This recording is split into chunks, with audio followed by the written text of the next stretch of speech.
Dick Peterson got some fantastic close-ups of the pileated woodpecker and its young, and especially the feeding of the young. Pileated woodpeckers are forest birds that need large standing dead trees and downed wood to nest and feed.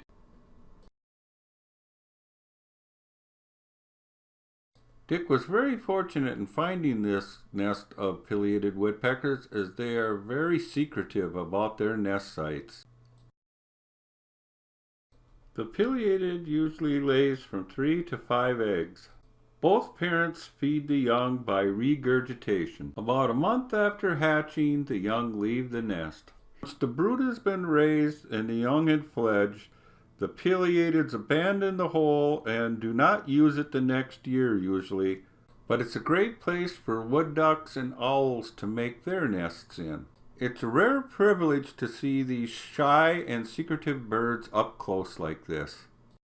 I hope you've enjoyed Dick Peterson's 8mm film of the pileated woodpecker, and if you would like to see more of this kind of content, please subscribe to my channel.